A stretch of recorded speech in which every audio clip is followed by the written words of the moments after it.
Okay, so for some clarity that nobody asked for, um, when I was looking at or looking for more information about the Junko Furuta case, I was looking at, well, I was looking to see if Stephanie did a video on it.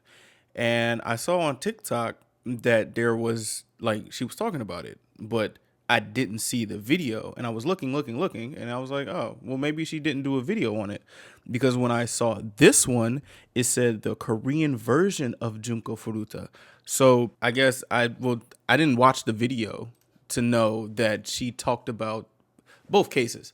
And I guess in comparison, I don't really know for sure, but one of you guys told me after we saw the first version, I guess I don't know if that's the one that just came out for the first time about it, but that's besides the point. Pretty much what I wanted to do in that sense was try to, I guess, learn about the original case, which is why that video is up. And I guess wanted to see how in the hell is there a Korean version of this, because one, that case was like one of the most inhumane. I don't even know how to explain it. What happened to her was just pure evil. And I'm thinking like, bro, how like this type of mindset is not just in one particular spot in the world. It's in different particular spots or in different areas, and it's widespread. And like, I don't know if my explanation makes sense. Pretty much, I wanted to check out the original case first before I watched this one, and then I found out that the original case is spoken about in this one. So we're watching this. Okay, this is today's Bada Boom Bada Bing. This is Korean version of Junko Furuta case, 26 days of torture, essay then sealed in concrete. If I honestly, if I hear that this version of this case is like a, what's it called, like a copycat type of thing, I'm going to lose my shit. That's pretty much what I'm saying. So let's check this out. And yeah, this video is brought to you by Sebastine's Patreon. Not only is this page packed with exclusive videos, 800 plus at the time of this recording to be exact, but it also comes with a couple tiers. If you'd want to subscribe and support this growing community, click the link in the description below, and thank you for everything. Now, let's get back to the video. I genuinely don't understand how people are this fucking evil, bro. I don't get it, and I never will. Bada bing, bada boom. Orchards are not fun at night. The rows and rows of fruit trees with the twisty little branches and the green leaves, those are all pretty during the day. But at night, everything is dark. Everything is gray. The rustling of the leaves, it no longer feels like a nice, sunny, breezy day. It sounds like somebody is hiding behind a tree watching you. Y'all want to know something really scary? Cornfields. Cornfields are terrifying. I remember when I was in high school, I was at a party with my friend's little, I guess, whatever the hell type of house it was, and it was like cornfields. And I was thinking, I'm like, if I have to escape, I'm gonna have to go through these cornfields at night. I don't think I want to do that. I didn't have to, but I was just like, that was like a looming feeling. Cornfields are scary. I can imagine orchids being scary too. Orchards. The cute little twisty branches, they're now creating these eerie shadows on the ground. It feels like a maze from a horror movie. Standing in the middle of an orchard are a group of high schoolers and young 20-something-year-olds. A few of them are 24, 25, but a lot of them are 14, 15 years old. The hell? They're huddled in a circle, and there's nobody else in this orchard but them. Why the fuck? Why? Those, I'm not gonna hold you. Those ages seem kind of odd. 25 and 14 and 15. Like, what are y'all doing? Is this like a youth retreat or something? Like, what the fuck is going on? Which makes sense because why would anyone else be in an orchard at 3 in the morning? What was that? Is somebody here? Focus. Yeah, no. Unless y'all like stranded and y'all don't know where to go, and like y'all had to like take care of your little brothers or something, or y'all just having brother time, then I don't know. It's 3 a.m. I'm not rolling. They have to focus. Right now is not the time to get distracted. Nobody's here. Why would anybody be here? They need to hurry if this is actually going to work right now. They cannot get caught. That is the only rule that they agreed upon before coming out here together again. A few of them they still need to graduate high school. One of them still needs to graduate middle school. What, if they yo? get caught tonight, all of that, it's over. They cannot fail. What did Kim say? Kim said, you just mix these two together and it'll work out perfect. He said it's the perfect mixture. There's no reason for it not to work. I mean, it has to work, right? Is this the concrete? Hurry, just start pouring it in.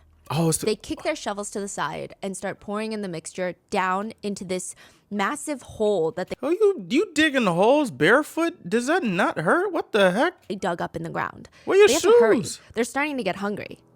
They pour the sludgy, gray cement mixture until it covers what's buried. First, they completely cover a hand. Oh, 5 hell no. fingers.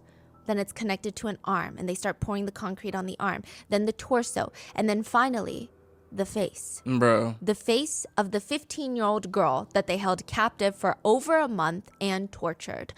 When they're done, they all leave. They head back to their cars with their little shovels. And honestly, they feel good because they freaking did it. They're going to get away with it. That's how they feel, at least. Hell no. But don't they know? History always repeats itself.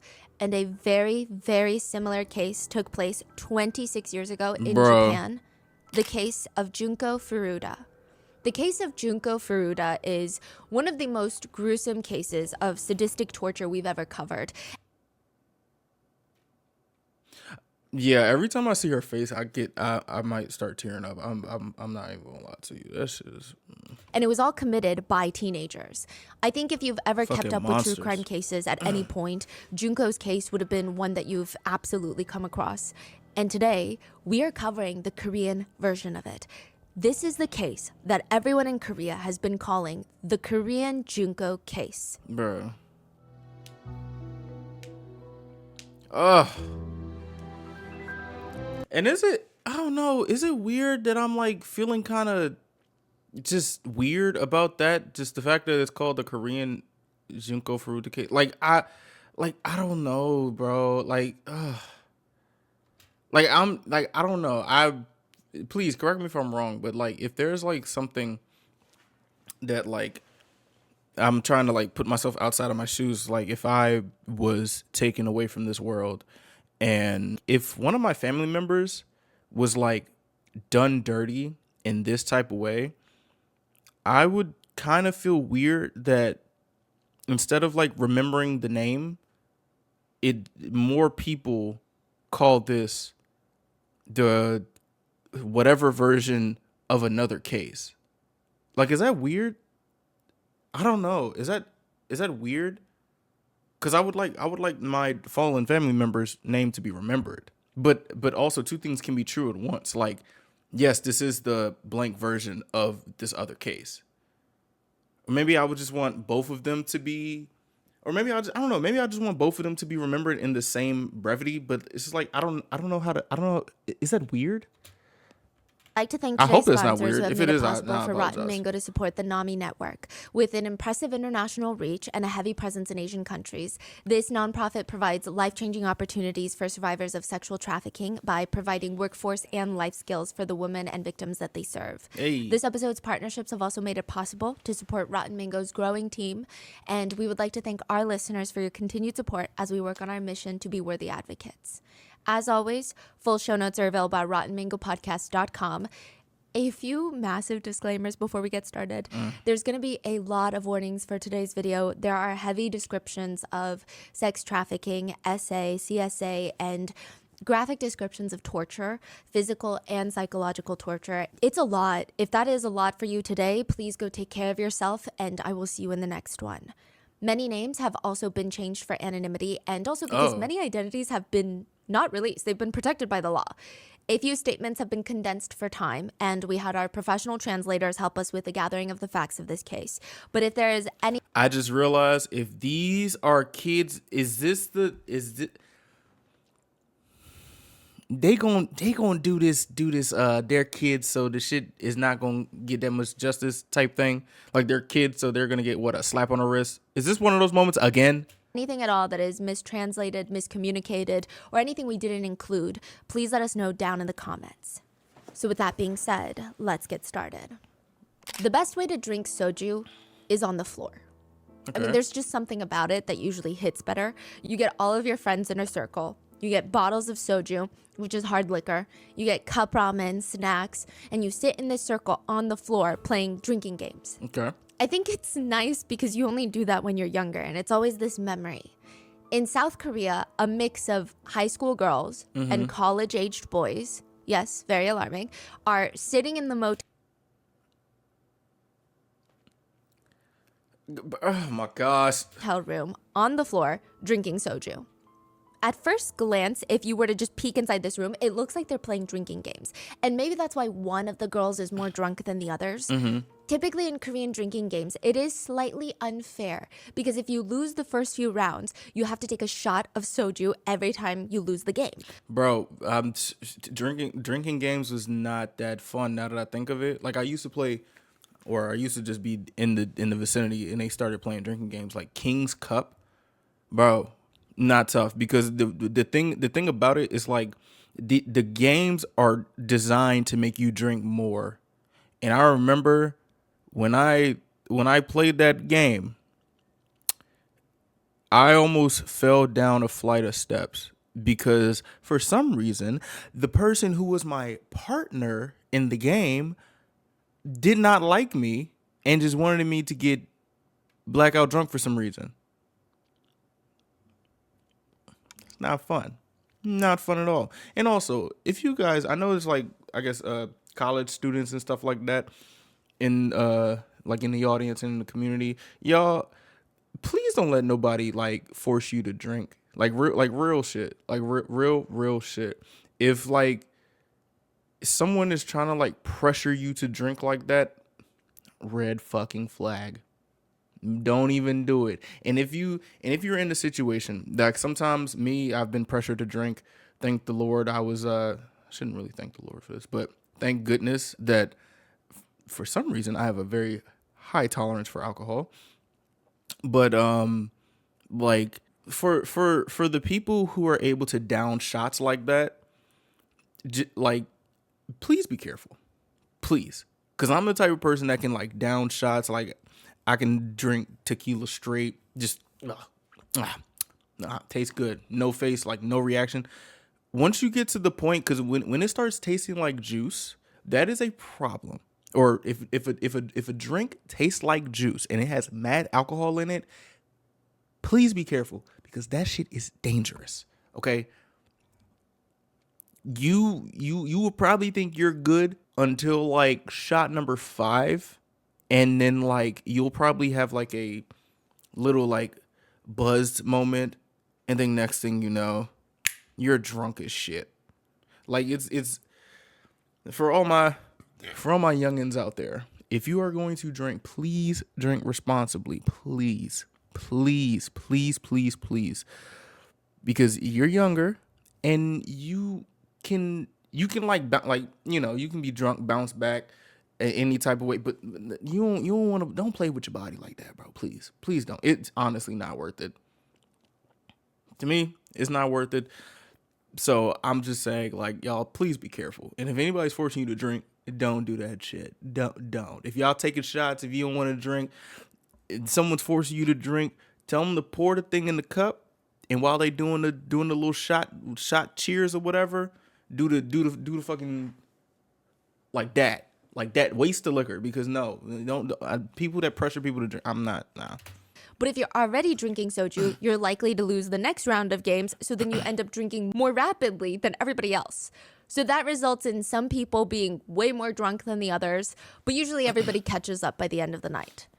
And also, bro, if you are not at home and you are drunk and you're like drunk, like you're drunk, don't be that person that has to get home. Don't do it.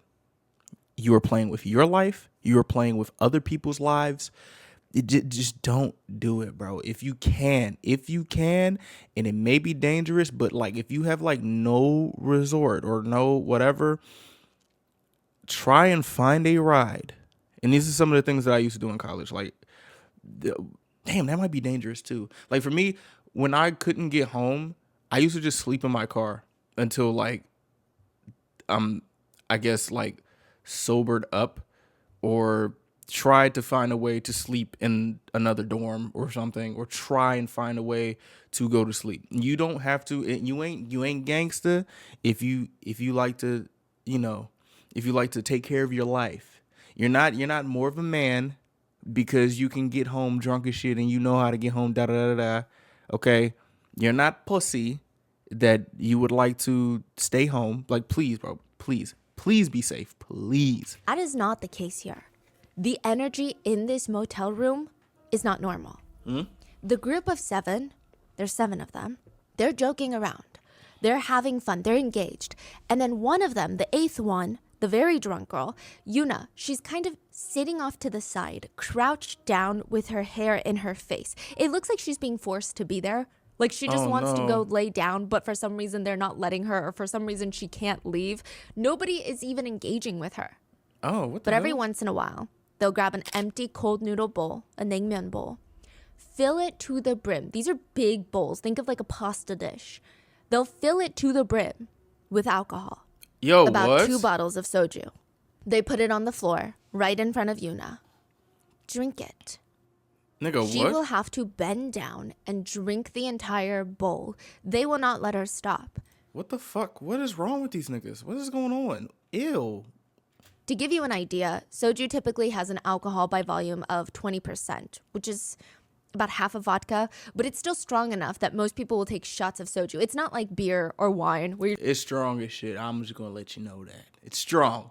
Strong as hell. Okay. just get like a nice big glass of it and drink it. It's a spirit. You take shots, you mix it with something else, or you sip it really, really slowly. You do not ever chug 2 bottles of it. That would be like getting 8 shots of vodka, pouring it into a single drinking glass, and then chugging it like a glass of water.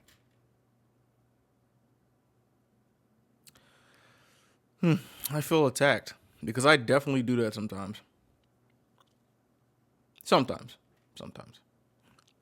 I haven't done it lately. In like a, I don't know. Yeah. Shit. You're not gonna have a good time.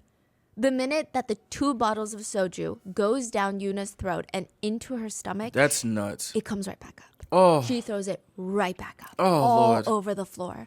The teenagers around her are a mix of disgusted and also kind of intrigued What? about what's gonna happen next. What? Y'all disgusted that y'all gave this woman 2 bottles worth of soju and she threw up. Lame as shit, bro. What? Because she's not supposed to throw up. I mean, she probably would throw up, but she's not allowed to throw up. The guy sitting next to Yuna smirks, and for a moment it's quiet until he grabs her by the back of the head, shoves her face into her own vomit. Ew, yo. What? Eat it. What the fuck? Yuna is the group's plaything, and just like Junko Furuta, she will be held captive and tortured for a month straight by teenagers her age. Bro, ew, son. What the Do you think fuck? history repeats itself? I Yeah. feel like that's a big question people like to ask.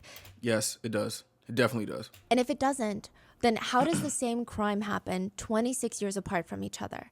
It's not even the same in terms of, oh, it's both a case of kidnapping, sadistic essay, torture, and murder, but the cases feel eerily similar, down to how the perpetrators are caught, how the victims try to escape, how they're lit on fire. Everything feels similar. The fuck? 2 girls, 2 different countries, 26 years apart, held captive, tortured in very creepy, similar ways.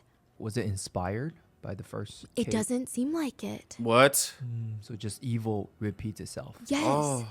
Wow. Because I imagine if it did, it would have come about like, oh, this person was obsessed with these types of dark cases. They had a fascination for serial killers. You know how it always comes out. They had a journal where they wrote Richard Ramirez, heart.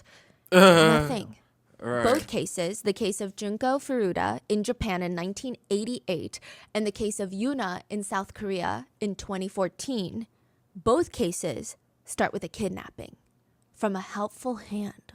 Oh, Someone that hell they believe no. is going to help them. But there is this saying, better the devil you know than the devil you don't know. Japan 1988, 17-year-old Junko. Better the devil you know than the devil you don't know? What do y'all think about? I don't know. Actually, it could be better because like you know their heart. I don't know. Oh, I don't know about that. What do you think? Junko is rubbing her bruised knee. She's laying kind of awkwardly in a ditch Oh, on the she's side of gonna the road. say this Her bike differently. is practically on top of her at this point. It's 8:30 p.m. It's not the most optimal time to get injured alone. Junko looks up. She's frustrated. Is this her flashback edit? What? She was riding her bike home from her part-time job when this random 15-year-old boy comes up to her out of nowhere, completely unprovoked, and kicks the side of her bike. She and her bike go flying off the road into this ditch, Oh, and now shit. she's rubbing her slightly bloody knees. She's dusting the dirt off her legs when this figure walks up to her. Another boy, maybe Fuck a little that older, nigga. perhaps Fuck 18. that. Fuck He him. offers to help her up. Fuck That him. guy is famous around here, the one that kicked you. He's a pervert. He once threatened me with a knife, you know? Come on, let's get you up. I can escort you home if you'd like. I'm sure he's still somewhere around here. It's a split-second decision. Do you risk being alone and vulnerable to the bike-kicking pervert to come back and get you? Or do you take the helping hand, hoping it's someone safer? The possibility that the two of them planned for this to happen probably does not cross your mind. Oh, it was pre-planned? Pre-planned. Yep. They're friends. Oh, he didn't As know. Junko and the helping hand are walking towards her house, they pass by one of those abandoned warehouses, and suddenly this guy's attitude completely switches. You know I'm a Yakuza member, right? It's like the mafia, but in Japan. This is our whole thing. We kill you by faking an accident, we hit you with a car, but I can forgive you if you offer yourself to me. See, wait. Hold on. What?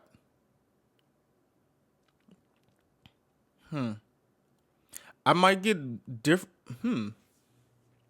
I don't remember that happening.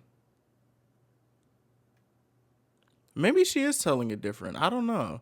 Because I remember the dude was like, tried to, or in the last story, it was said that the dude tried to make advances towards her and she denied. And then they planned this whole thing to happen. And then boom, we're here. Maybe this did, I don't know. He drags Junko into the abandoned warehouse and essays her. But when he's done, he is sitting next to her. She's very panicked, and he tries to convince her, actually, there's more. The Yakuza still wants to kill you, but because you look kind of like my girlfriend, I feel a little bit of sympathy for you. The fuck? I want to let you live. The fuck? Oh my gosh. Oh my goodness. I can talk to my superiors and ask them not to kill you, but you have to stay with me for maybe the weekend? He leaves to call two of his friends and he tells them, I've captured a woman. Do you guys want to eat together? That night, him and his three friends would take turns gang essaying her, and they would invite more friends over, and soon the torture would begin. They decide, why let this girl go? Why let her go home when they can keep her captive and make her their little personal plaything? Junko would be kidnapped by what was supposed to be a helping hand. South Korea 2014. A guy named Kim is sitting at his desk texting his girlfriend Yuna. He's comforting her. Yuna is, to put it nicely, she's going through it. Her home life isn't the best. Her mom was an alcoholic. Her parents are divorced. She's living alone with her dad, but they were never really that close to begin with, so they're always kind of a little awkward. The house is quiet. Yuna could probably benefit at this point from some stability, but instead, her dad picked up all their bags, moved to a completely different city where she has no friends, no connections, and she doesn't even speak that city's dialect, which results in her new high school friends bullying her relentlessly. That's so fucked Another girl up. from the school would say, I mean, some of the bully girls didn't like Yuna because she was quiet. She kept to herself. She didn't try too hard to make friends. She also had a pretty face, and I guess the bullies did not like that. She's like, what, 15, 16? She is 15. She would text Kim, her boyfriend, I don't like school. I don't like my dad. I hate everything. Kim debates on how to respond to something like that. And he settles with, then just leave. What? Are you suggesting I run away right now?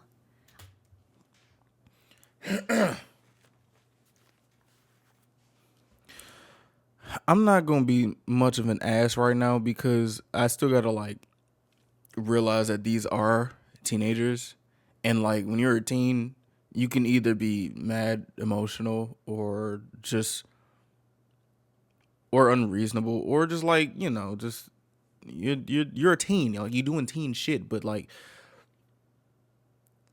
That's not a good like. I wouldn't like that response. But then again, I don't know. I wouldn't respond like that. Like I said, just leave. What? What? What do you mean? I'm not saying that. I'm just saying you can leave and get some fresh air. 바람새, which means truly get some fresh air. It's obvious you're not going to feel better when you're stuck at home with your dad. I guess that's true. So then, does that mean you're going to stay with me? Kim hesitates again before he starts clicking away on his phone. The text reads, "Of course, I have a car so I can drive you around. We can go grab some yummy food, have fun, and just relax." The fact that this sounds kind of endearing because this is her boyfriend, but like this story, so this motherfucker has a motive. Then I can drop you back off at home. I don't know. I feel like my dad's going to be really worried. Well, if you ever do, just call me. Your dad will understand if you just tell him you're going to hang out with friends. I did all of that too when I was your age. Are you a Kim girl? is 24. She's 15. I did that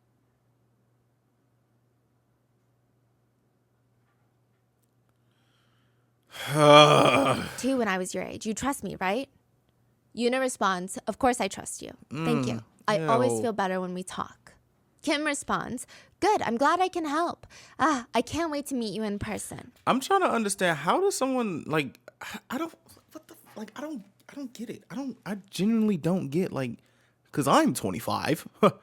I'm not talking to no fucking teenager like that's not gonna be my girlfriend. What the fuck, bro? Like that's weird. That's weird. I don't understand people who do that. I'm so serious. I don't get it. Like what I may have ideas as to why, but yo, hell no. And then I'm like thinking like I remember in school when there'd be girls in the in like my grade and they got older boyfriends and stuff like that and they're like damn near seniors and shit. Like it's like, dog, what that's weird, Slim. What the fuck? Ew. What about tomorrow? Wait, they Kim, haven't met or Like, bro, What you talking about? I remember when I did that when I was your age. Ew. Fuck no. they've never met. They never met. They met online. It's Oh. 2014. Oh. Kim is anxious because what if Yuna doesn't want to meet with him or she's not ready for a serious relationship? Maybe he's coming on too strong. Maybe it's too quick. He's tapping his feet, anxiously waiting for a response, and it finally comes in. "Yeah, see you tomorrow." Kim turns to his side What the where a guy friend of his is standing, nodding his head. Fuck yeah. They high-five, then they turn around to the two girls sitting on the bed. "I told you he could get her to meet." Bro, The what? girls giggle, and now the only question is, how much do you think Yuna is going to go for? Huh? Yuna's boyfriend Kim helps her with her little suitcase, gives her a helping hand up the steps. She's glancing around like, "This is where you live?" They're walking into a very shady-looking motel in a rough neighborhood, which she's not trying to judge, but I guess it's just not what she expected. Hey, bro, how the fuck? What? Y'all ain't got nothing else better to do? Bro, what, son? What the fuck? Ew. That shit just got me tight. You're 15, you think a 24-year-old is a full-grown adult and they have their own house. In this economy, that's not true, but you get it. And he reassures her it's just temporary. He swipes his card on the door and lets her in first. Once she steps into the motel room, Yuna likely has a gut feeling to U-turn it right out of there and go back home. Follow your gut feeling. Follow your gut feeling. Your gut is telling you something that you need to listen to. If your gut is saying leave, leave. Don't try to do it for the plot because the risk is not worth the reward. Because if you try to do something just for the plot, you either gonna be in a terrible situation or you're gonna be like, damn, I could have just went without that. Like say think about it like this, and I'm trying to have like an analogy for it. Think about it like this. Say you're hungry as shit. You hungry as hell. Hungry AF. You find something, say what's some food that you can get late night? Taco Bell. Say like you find some Taco Bell. You hungry as fuck. Okay? You order yourself some Taco Bell, but you know that you shouldn't eat. You know that you shouldn't eat. Your gut is like, bro, I need food. I need food. I need food. But you're like, I'm just hungry. I'm very, very hungry. I have hunger blindness or whatever. You could eat a horse or whatever the saying is. You get that Taco Bell. Mind you, it's like what, 9, 10, 11 when you should not eat for real, for real, for real. You get the food, you eat the food. Two things may happen. One, you probably gonna realize that you could have just went without that. You could have just went without that. That one night you could have just said, "Up, you know what? I can just wait till tomorrow. I can get some sleep. I can get some good sleep." That's one. Two, that Taco Bell could Taco Bell, and you would be not only are you not getting a good night's sleep, that hunger that you had in the pit of your stomach, now you got the BGs and you on the toilet till 5 a.m.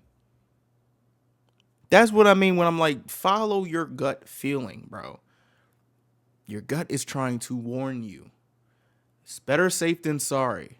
I'd say I would rather you say like, "Oh, dang, I wish I could have joined you guys in your soju game. Oh, sorry, I gotta go home." Than just like you were just in like the most unimaginable situation in your life. Please listen to your guts, please. The motel room is filled with people. In one singular motel room, there are now 7 plus Kim plus Yuna. There's 9 people. He never mentioned having a roommate or that there was going to be other people around them. And the fact that what is killing me right now is that Junko denied this dude. She accepted. It's like ain't no like it don't matter what you choose. Like people are fucked up out here, son. This is crazy. I mean, not that anything is wrong with that, but again, it's just can't nothing win. what she was gosh. expecting. There's 3 guys in their 20s, 24 and 25 years old, and a few girls that are her age, 14 and 15 years old. A whole group of 7 people in this motel room. What is going on? Kim turns to her and explains, "They're kind of like us. We call ourselves the runaway family. We're all just helping each other out while we can." Yuna expresses, "Maybe this wasn't the best idea. Maybe I could just go home and I'll be back and it'll be great when I get back, and maybe now's not the time." But they block her from leaving. The fuck? The girls her age start pleading with her. "Come on, it'll be Excuse fun. me, sorry. You can just stay here for a few days. Just kill time and then go home. You No. know, if you go home now, your dad is going to freak out that you ran away. Bitch, you don't know my dad. You don't know my dad. How are you gonna tell me what my dad's gonna do? You don't know my dad. You don't know him. You don't know him. I know him. That's my father." And he's probably going to beat you up and shave your head.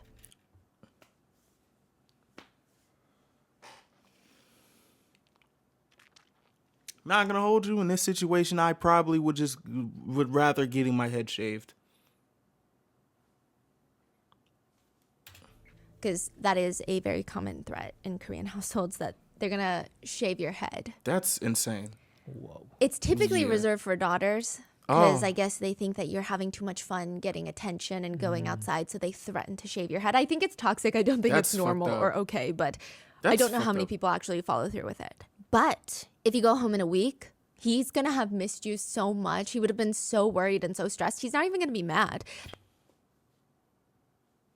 Again, you don't know my fucking father. That's how it always is. It always works for us. Trust us. What? Do you want to get your head shaved and lose your phone? Or do you want to go home, the king of the house? It was a question, but it didn't really feel like a question. It didn't really feel like a choice.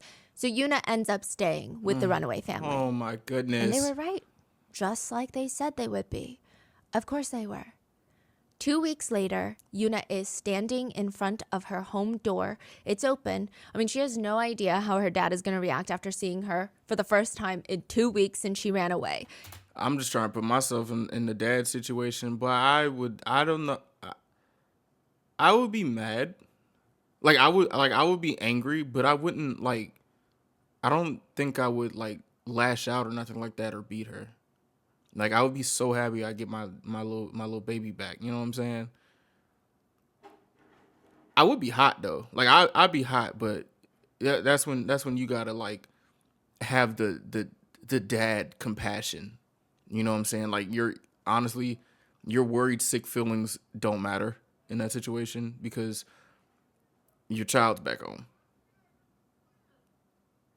I would be happy to have my child back home. What would you guys have? Your child just runs away for 2 weeks. I would probably be so scared as a parent that my child runs away from home for 2 weeks. Like, I'd be like, damn, what the fuck did I need to be a better father? Instead of being upset, her dad slams into her, hugging her so tight that she can't even breathe. He's Oh. so happy to see her that he doesn't even notice that Yuna is fidgeting. She's barely making eye contact with him. She's even hesitating to step inside their apartment. What? It's not until they get inside he realizes, oh, something is weird. Something is off about my daughter. He would later state, you know those stories where they say like if a clone replaced your loved one? Yeah. That's what I think he was trying to say the feeling was. How would you know? This looks like Yuna, talks like Yuna, remembers the same thing as Yuna does, but this doesn't feel like his daughter. It feels like something happened and made her a different person. One thing that I hope and pray that if I'm blessed with kids, like they will be able to be open to telling me whatever's going on. And I can like respect their privacy and everything, but I would like to, like, honestly, genuinely would like to know is there like a summarized version of what's going on so I can at least try to be comforting, because I was like that with my parents. I didn't tell them shit. So I would like to have an open line of communication with my children. I'm gonna be honest with you, because I mean, I feel like that's the best thing to do. Like, She's sitting on the living room couch, barely moving, as if she wants to keep her body as small as possible, touch the least amount of couch surface area as possible. And the smell hit him before he even opened the front door. she stink. But it's even stronger now that she's inside. I mean, not that he cares about the smell as long as his daughter is home, but Is it the vomit? it's such a strong cigarette smell. Oh, Of course, what she's the been gone for 2 weeks. He's not expecting her to smell great. But even if Yuna had spent 2 full weeks, every second, every day, every night, inside of a club, a hookah bar, surrounded by chain smokers, he doubts she would smell this bad. Her dad stated it was so bad that he even later washed her clothes multiple times and it was embedded in the fabric. The scent would not leave. But most alarming is Yuna's eyes were very unfocused, like she's in a daze. She is sitting on the couch staring at the wall as if she can see through the wall, like she's hypnotized. It seems like she's disassociating. And he walks up to her and he tries not to scare her. And he asks, what happened to you during the 2 weeks? It's okay, you can tell me. What happened? When a child goes missing, all the parents typically care about is getting them home safely. Right. Maybe the first few hours they're missing, there's confusion, there's anger, they suspect the kids are out late so that they can hang out with all the bad friends that you do not approve of. But when they still don't come home at the end of the night, I think all of those feelings are just replaced by sheer panic and concern. Yeah, It doesn't I can matter why understand. they're gone, where they went to, who they're hanging out with, what they're smoking. None of it matters as long as they come home. Japan, 1988. Oh, fuck. Junko has the phone up to her ear. Part of her just wants to scream into the phone, please help me. These kids are holding me captive and they've been gang essaying me 12 times a day. They're using objects to essay and burn my areas with a lighter. She just wants to scream that and see what happens. Another part of her is replaying the captor's words over and over in her head, which is along the lines of, you see that? That car over there? Yakuza. Bruh. We know your home address. If you don't do as we say, I'm gonna kill you and that car over there is gonna drive directly to your parents' house and kill them. Is that what you want? Junko waits for the phone to stop ringing and she hears her family on the Lame other line. ass shit, bro. Junko? I'm running away. I'm not in danger. Call off the police search and tell them I'm okay.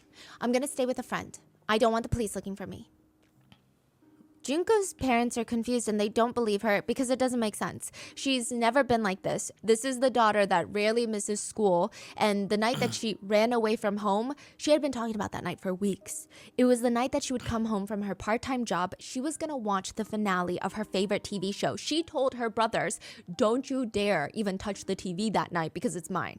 I'm not even gonna hold you, cuz if my nigga, I don't know, if I just think that I just have confidence out the wazoo.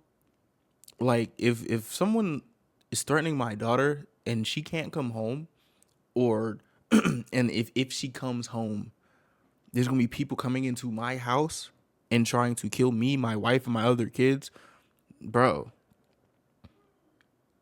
the only thing I can think about is Gen 5 with a Switch. I'm trying to protect my family. You got me fucked up. You have me fucked up. One, if I can't move and you think you about to threaten my family and I'm not fighting, are you crazy? I will be ready to Swiss cheese any type of person to protect my family, brother. Like, huh? Like, what do you mean? Like, what do you mean you, like, what? What? What? Additionally, it was Junko's mom's birthday. The night that Junko disappeared, she had already been in the process of buying supplies to bake her mom a strawberry cake. And then suddenly, out of nowhere, with no event, no fight, she just runs away. It just doesn't make sense. Junko hangs up, but she would call again a few more times over the next 5 days, begging her parents to stop looking for her. I'm sorry. Junko's parents would never stop looking for their daughter. What? But the police were no longer as concerned. It hardly seems like an emergency situation anymore. I mean, Junko's reached out to the parents. She said she ran off. The police reassured the parents, we're still actively investigating. Just sit tight. But she's no longer their top priority anymore. Junko's kidnappers' plans are working. Nah, bro. Nah, not threatening my family. Fuck that, bro. Fuck that. Lord, please forgive me what I am about to do. Cause like I'm not like not putting my family in danger like that, bro. Or I'm not, maybe I am putting my family. I don't know, bro. Like I don't, shit like this is I'm protecting my family. Fuck that. South Korea, 2014. Yuna's dad just wants to know a few things now that Yuna's back home. 1, what happened during those 2 weeks that you were gone? 2, why do you seem so traumatized? And 3, why is she acting like she's gonna leave any second? She's constantly looking over her shoulder like she's got a go bag stuffed in her closet ready to go. Yuna tries to reassure her dad, it's nothing, seriously. I was just hanging out with my friends. You were being dramatic. You didn't need to call the police. Hey daughter, I know you're saying these things, but I'm not gonna lie to you. You're changed to a completely different person. It's time for me to turn into a private eye. It's time for me to turn into FBI to figure out what's going on with you. Like, I'll respect your privacy and everything, but I need to know that my daughter's okay. All right? Because if I'm not getting the information from her, I'm going to find out what's going on some way, somehow. Some way, somehow. Hopefully I can do it where it's not invading your privacy, but you shaking like a leaf. You like I don't know if you just think that I'm a little stupid or something. I'm just trying to put myself in the shoes as I'm the dad. I'm like, but I'm not really telling her this. Like, I'm just trying to like listen to her and figure out what's going on. You're telling me that I'm dramatic, and you came home tripping out like it's just all this other stuff. Like, you know what? You're right. You're right. Now, while you're out there doing that, this is me in my mind. While you're out there just doing what you need to do, you know, trying to hold in all your composure, I'm going to find out what's going on. If that's wrong with me to do, I don't want to be right. Sorry, Rob. This is my kid. This is my offspring. I have to find out what's going on so I can protect her. Or at least try to. I have to at least try to. Because I'd be caught dead if I'm going to be one of them parents that stand idly by and talk about, I don't know what happened.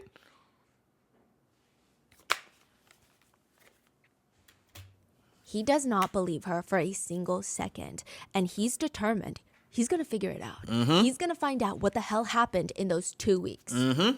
It is very rare for someone to do something for 12 hours a day. If you were to work 12 hours a day for 7 days, you'd be working 84 hours a week, Lord. Double the average work week, and then some. Most people don't even sleep 12 hours a day. Truly, it's very hard for someone to do one activity for 12 hours per day. Right. I imagine it can't be enjoyable in any sense. I was on the game the other day for 8 hours. And then I realized at the end of the day that I was on the game for 8 hours. Now, if we get to 12, it's like, all right, I just wasted my whole day playing video games. 12 hours a day, though, is just how long both girls, Junko and Yuna, are essayed during their captivity. 12 hours, That's every single oh my day gosh. for over a month. That's fucking nuts. Japan, 1988. That's fucking nuts. Junko is not allowed to wear clothes. The first few days, Junko was taken into captivity. She was held hostage and gang essayed by the 4 main perpetrators. There's 4 teenagers that are mainly responsible for this. The bicycle boy and his friends. But soon, she would hear them calling their friends over. And they would tell their friends, and this is a paraphrase, but along the lines of, they'd be on the phone saying, "We have a free woman trapped inside, ready to be used." That's fucking disgusting. Every single day from then on, 12 times a day, 12 to 18 hours a day, Junko would be essayed. Eventually, the captors and their friends would get bored of, quote, just assaulting Junko. The fun was more so in the power and the torture and the humiliation. They would force Junko to lay there while they all took turns urinating on her. Sometimes they would play loud disco music and force her to, quote, dance for them while touching her privates. Dog. They would make fun of her. It was estimated that Junko was essayed by at least 100 different men during her 44 days in captivity. And the fucking girls in there was drawn all over her face and shit. Like let's just I don't know how I still don't understand. I still can't wrap my head around how you're even sitting in this place watching this shit. I don't get it. Pure evil. The sexual torture would only escalate in the next few weeks. It's almost like her captors and the other friends who would be invited over were playing this game of who can be more sick, who can be more twisted. Within a few weeks, they start essaying Junko with other objects. They initially start with random objects that they could find to get their hands on, but eventually they start intentionally looking for objects that would cause the most damage. They begin to torture Junko by inserting sharp scissors, metal rods, metal skewers that you use to grill meat on, glass beverage bottles into her private parts to essay her. At one point, they placed a hot light bulb into her private region and roughly moved it around until it shattered inside of her. Junko would be essayed so regularly and so brutally that her internal organs were, quote, mangled by the end of the 44 days, by the end of the 6 weeks of hell. South Korea 2014, Yuna had come home after 2 weeks, and she was finally ready to tell her dad everything that happened. Okay. Do you know a chat room called Sex Meeting? Well, Yuna had a listing on there, and it reads, hourly rate of $150. No perverts allowed. Condoms are mandatory. No young people. People should be 30 or older. Yuna is 15. The fuck? And every single day, she would be forced into meeting up with at least 8 clients. Bro. Every day for 10 to 12 hours a day, she was essentially essayed and sex trafficked 8 times a day. Yuna explains to her dad how she was sex trafficked, forced into sex work by who she thought was going to be her boyfriend, Kim, and his friends at this random motel room. They call themselves the Runaway Family, and it all happened so quickly. By the time she realized what was going on, it was too late. It started with a favor. Yuna is sitting in the motel room, and the whole group is crowding around her. They're all staring at her. It's starting to stress her out. It's just 1 hour. See, I'm just trying to think what my response would be. Probably, I might ask, what would you like to do about this? Is there anything that you would like to do for me to try and rectify the situation? I would think that Yuna would like to, just rest, finally rest, and be comforted. I can give that to you, But then there will be moments I will let her know, like, hey, there'll be some moments where I would be away from home for a little bit. Just stay here, stay safe as well as you can. Hopefully we can set arrangements of keeping you safe, doing check-ins and everything. And while I'm away from home, I'm devising a plan to track down these people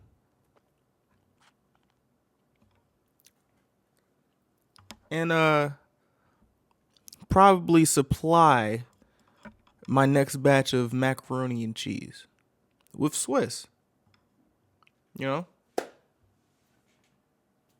Like I said before, need to find I know that I'm not the judge, jury, and executioner, but there would be so much anger, disgust in me that maybe in the future I won't have this level of need for, I guess, revenge or something like that. But like I'd go red. I'd go red. We need to find these people and we need to get them. We need to get them out of here. We need to get them out of here. And I'll try to find a way to get away with it because what the fuck, not like gang, or I don't know. Is the mom is her mom in? I don't know. I don't know. I turn to Liam Neeson and taking a something. This shit got me fucked up. I start training. I'm Yuna is clearly uncomfortable. It's not that hard. Just go and talk to some old ajishis, some old men in or I would think that I would be doing something like this. I maybe wouldn't. I don't know, but I did. Justice needs to be served. inflate their egos, spend time with them, quality time, and that's it, and you get paid. Yuna doesn't say anything because it doesn't really feel right, but they tell her that Helen, the girl that usually does this, she's sick, so she can't go. Do you want her to get more sick from exhausting her body? Besides, you can get money for that hour. Doesn't everybody want money? Doesn't everybody need money? Kim tells her that he never likes to ask for any favors, and he really would never unless it was absolutely important. Besides, they'd all be in the same motel, waiting in the car in the front when she gets out so they can all go out to eat afterwards. I'd be caught dead if I was a woman and my boyfriend is trying to sell me, like even without my consent. Like you're just like you're supposed to be my boyfriend.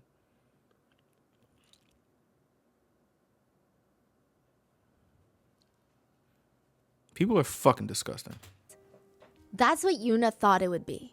Talking to some old middle-aged men, providing emotional comfort. 1 hour, that's it.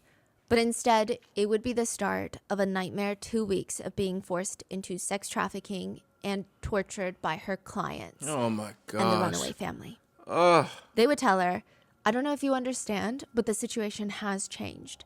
Things are different now. Kim, your boyfriend, is gone. Kim leaves. He was never really your boyfriend, Yuna. He's gone, and he's left you with us. You're ours now. AKA, she is now going to be sex trafficked, and every penny she makes will go straight to them. The fuck? Wait, so Kim is no longer in the picture at all? He What leaves. the hell? Side note, Yuna was making about $1,000 a day, and Oh, the my group goodness. would blow it all on food and drinks. And they tell her, you're going to do whatever we say. How do you blow $1,000 on food and drinks a day? How? Oh my gosh. If you want to stay alive. When Yuna's dad hears this, he is ready to go straight to the police, but Yuna starts freaking out, basically grabbing his arm so that he can't walk out of the room. You cannot, you just can't. What do you mean I can't? I'm going to. Yuna starts panicking. You can't tell them because they told me the whole world is going to find out that I'm a sex worker and they're just going to say that I chose to do this and I'm just a slut and a whore. Everyone Guess we're not going to police then. I'm going into some training and I'm gonna be the fucking police. I'm the police. Fuck, bro. will know and my life is going to be ruined. Which, if that's the case then, why would the runaway family let Yuna go? Why would they let go of their only source of income? Their, quote, product, as they say. There were whispers around town that Yuna was gone, that she vanished. Her dad was looking for her everywhere. This is when she's missing for 2 weeks. Most people at Yuna's all-girl high school, they knew that something obviously happened to Yuna. It's the first year of high school, only one of the most important years of your entire life in South Korea. And it sounds like a joke, it sounds like I'm exaggerating, but I'm very serious. Really? It is one of the 4 years that will determine where you go to college. And for the general public, that is going to determine your socioeconomic status for the rest of your life. Right. Nobody just transfers out the first week of high school. Something must have happened to her. The most popular theory was that she ran off with the new boyfriend, which isn't inaccurate per se, but everybody knew that Yuna was dating someone. They could see it. She went from being this very quiet girl the first 2 days, and then literally in the span of a few days, she starts smiling. She's skipping to class, smiling at her phone nonstop. Every class break, she's on her phone. I'm not gonna hold you. Something about someone like just getting in a relationship or you finding somebody that you like, just seeing the energy that they like exude out into the world, like even if they don't even know it, like it's like, oh, that's nice. I hope things turn out well, because you can see it, like you can literally see it. Like as much as they try to hide it, just seeing someone just longing for someone or something, or like falling in love with someone or something, it's very beautiful to see, bro. I don't know. I'm not trying to act like I'm like the ultimate observer and I can recognize these things, but it's beautiful to me. That can only mean one thing. She's dating someone. But I don't think that any of that really mattered to Yuna's dad. He just wanted to find her, get her home, and in order to do that, he filed a police report. Since Yuna's captors are 14, 15, 24, 25, they are all part of the same circle. Some of them go to the same middle school, same high school in that area, and they have connections to everybody in that school. And they find out through the grapevine that Yuna's dad is desperately searching for his daughter, getting police involved. The runaway family start freaking out. If they do nothing, the police will eventually track them down, and they will have to explain why they kept a girl hostage in a motel room sex trafficking her. They think of maybe they can tell the police that she was just a poor runaway girl and they were trying to help her, but that's not going to work. No. The best case scenario is the police do not get involved at all with the group. So how do they do that? They turn to Yuna. If you promise us something, we'll let you go home. They let her go home if she promises not to tell anybody what happened or who she met up with when she ran away. And that is why after 2 weeks of being held captive, they let Yuna go. Bruh. Their plan was Yuna will not say a single thing and none of them will be in trouble. And maybe their plan would have worked better had they just made Yuna call her dad, just like 26 years ago in Japan when Junko was forced to call her parents. But they sent her home. And right when Yuna's dad saw her face, he knew immediately something was very, very wrong. Right. When it comes to holding someone captive, usually there's one rule. Don't let them go. What type of it's like the most standard of all the rules. What type of stock now, footage was enforcing that? all of that, it's a whole different story. South Korea 2014. It's not exactly what Yuna wanted to do right when she gets home, but her dad wants her to go to church. It's the best place for her to be right now. I mean, Yuna's been back. She's constantly anxious. She's looking over her shoulder. She told her dad, I think somebody's watching me. He convinces her that there's nowhere safer than church. Nigga, hey, boy, hey, I'm gonna hold your hand when I tell you this, father. Things happen in churches. Things happen in churches. Church is not as sacred as you think. Some people don't care. Like there's been stories of literally people bombing churches and going into the church and shooting everyone inside the church. Like that's the thing. You gotta listen to your daughter, bro. You have to. Because literally, nasty people will literally go to church because they think that you may think that they're safe there. So it'll be easy to, I guess, hide in plain sight. You know what I'm saying? He already told the pastor what happened. He's filled in. He's going to watch over Yuna to make sure nobody bothers her or even tries to talk to her about what she's been going through. She's going to be protected. But even then, the pastor's not going to be able to stop people from staring at her. Right.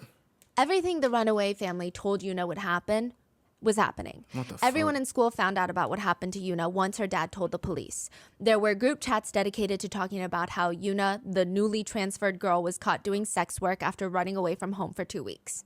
Some of the students feel sorry for her. Other students feel like, well, then she shouldn't have run away in the first place, which is... What the fuck, bro? Regardless of what people thought about Yuna's situation, whether they felt sympathy or pity or just, oh, that's what she gets. You know, one thing I do think about as well is like, if I'm a parent and I have a daughter or a son who engages in things that people will make fun of them for, I hope that like my kid can find refuge in my home and know that regardless of whatever they do, I will love them, and I will try to make sure that they are loved and they can come home and find a safe space here, because people outside in the world are mean as shit.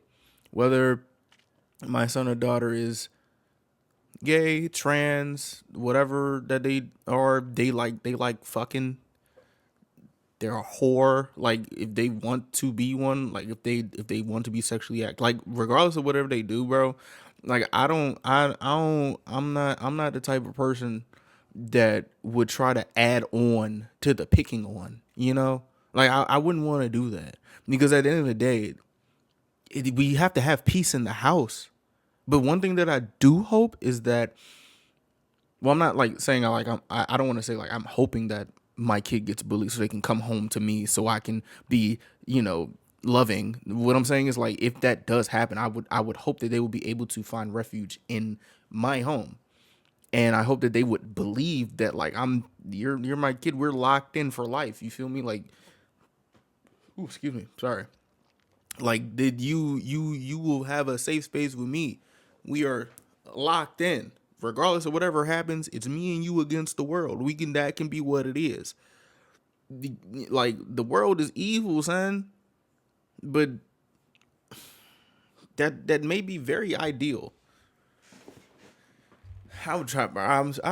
I try my hardest to be a parent, bro. Fuck, my life is yours. Like, hey, this is why. Hey, this is why I take parenting seriously. All these weird feelings, the runaway family were right. Everybody knew what happened to her, and her dad had reported it to the police. Everyone knew, including the runaway family. Church sermons are usually split into groups. The adult service, the youth service, the junior service. Some churches even have sermons for the daycare group. For real? Una and her dad would be split up during their sermons, but he promises her the second that his sermon is out, he's going to be right by her side again. But when he gets out, he would later state that he sees the youth pastor on the phone outside, and he's confused. What is this man doing? Isn't he supposed to be watching over my daughter? Una's dad searches every single room, every single bathroom in that church. Una is gone. Bro, and what? he won't see her alive ever again. Nigga, what? The runaway family had come to take her back, kidnapped her from church. If you were to simplify the Oh my goodness.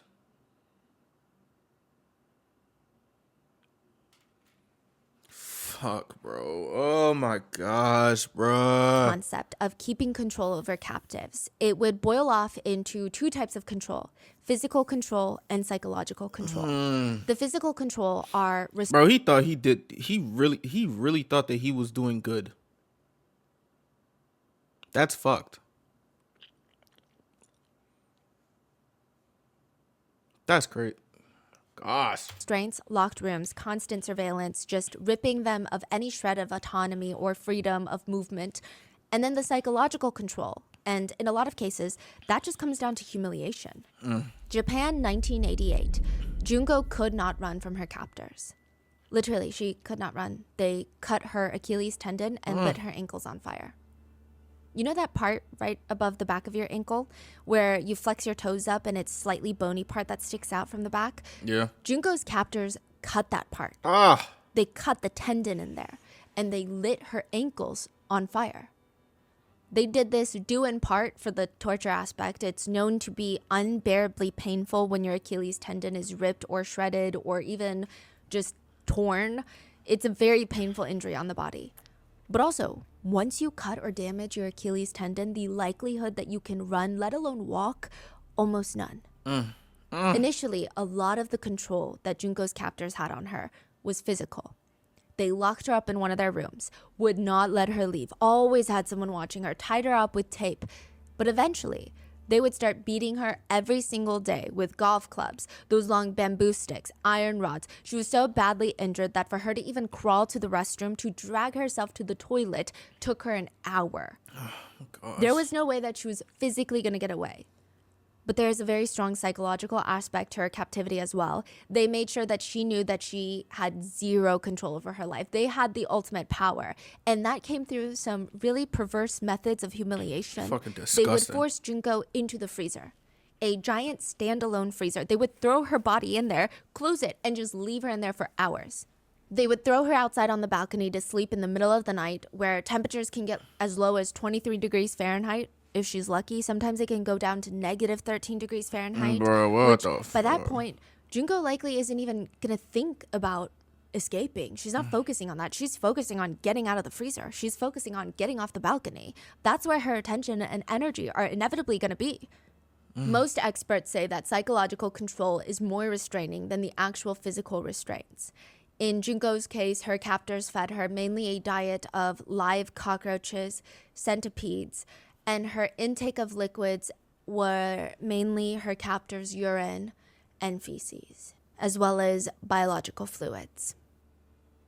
Later, during her autopsy, coroners would find what they described as a translated, but, quote, unthinkable amount of semen, so much so that they did not believe it was possible for her to even be able to digest it without severe issues. Once tested, it was discovered later that some of the biological fluids belonged to animal life, animal semen. Some netizens suspect bestiality, some cuz. netizens suspect they were getting it somehow. The fuck? Wow. Nigga. South Korea, You talking about some 2014. wow. You talking about some wow. Like, 26 years later, humiliation was also the focus in Yuna's case. The runaway family, her captors, once they kidnap her from church, bring her back, that's where a lot of the abuse starts escalating. They start using her as a personal punching bag. They would take degrading photos of her body, post them onto texting apps. They would force her to connect with creepy old men online that wanted to pay for intimate relations and do really disgusting actions in bed with a 15-year-old. Even after being kidnapped from church, Yuna would be sex trafficked 4 to 8 separate times per day. And these sessions would last hours. And when she wasn't being essentially essayed, they would grab her by the hair, throw her onto the ground, and they would scream at her. The runaway family kept telling Yuna that they were really upset that she told her dad what happened. They called her selfish. They said, you only think about yourself. We let you stay at our place. We fed you. And this is what you do? And for that, they claimed that she deserved to be punished. While the runaway family would lounge on the bed or the little sofa in the motel room to watch TV, drink, and eat good food, Yuna was mainly crawled up on the floor in a fetal position when she wasn't being sex trafficked. Sometimes one of the younger girls would turn around just to pick on her. If you don't stop staring, I'm gonna scoop out your eyeballs. the fuck? Yuna would be forced to drink ungodly amounts of alcohol for the group's entertainment. She would be forced to eat her own vomit. She would be physically assaulted and beaten every single night. They would host fight clubs where they would taunt Yuna, we'll let you go as long as you can fight every single one of us and win. Like, how do you expect people like this to be reformed?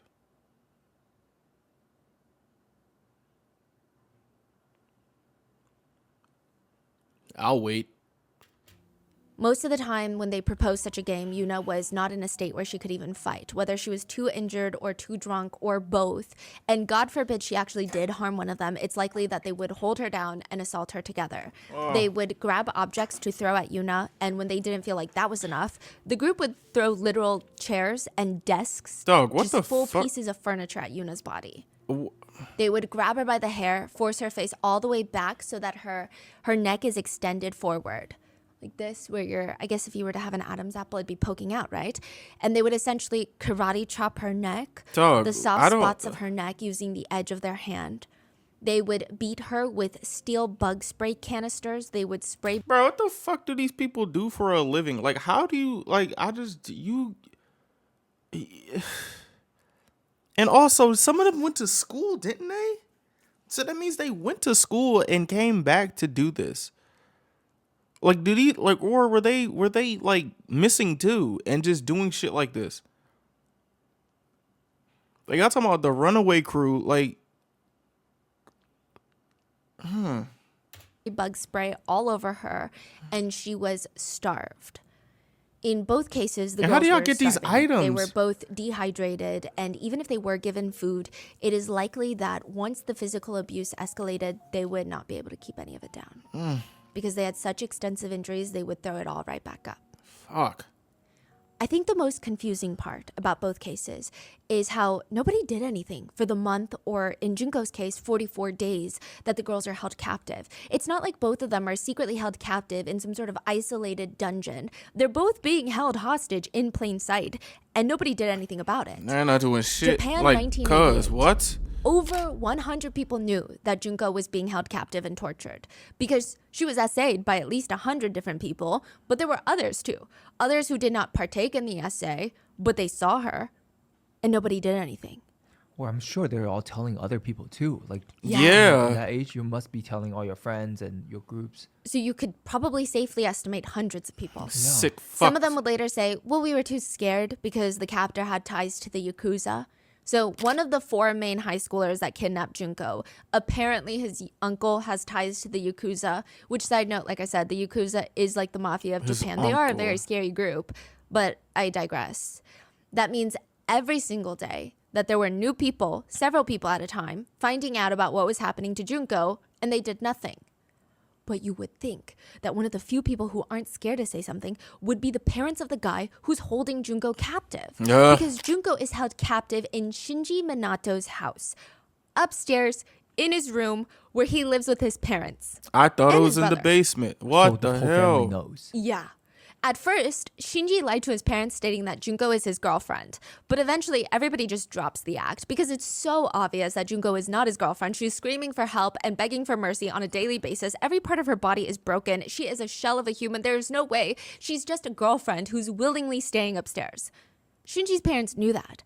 Some sources state that Shinji's mom tried to help at one point, tried to help Junko escape, but the attempt was unsuccessful, and she was beaten for a few hours by her 16-year-old son.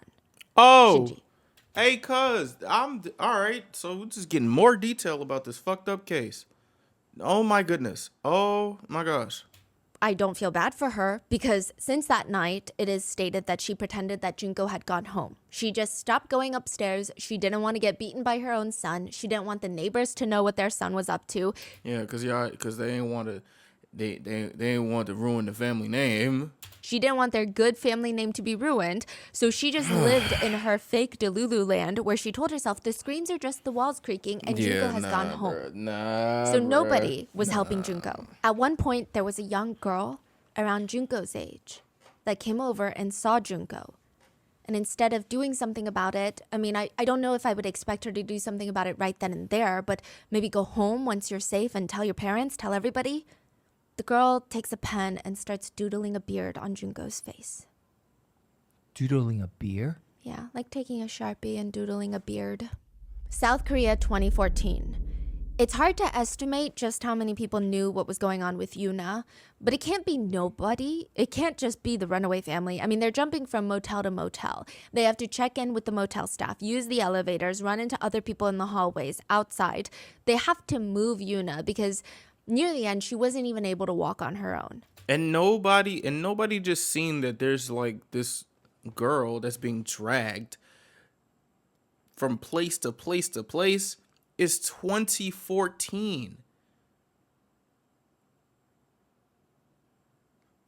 Nobody is seeing this shit, bro. Like, what? Nobody's seeing this and doing something about this. Like, bro, what, son? Like, you're bringing this girl out in the public. And if she can't, like, what the? Her whole body was filled with cuts, bruises, and pus. Nobody said a single thing.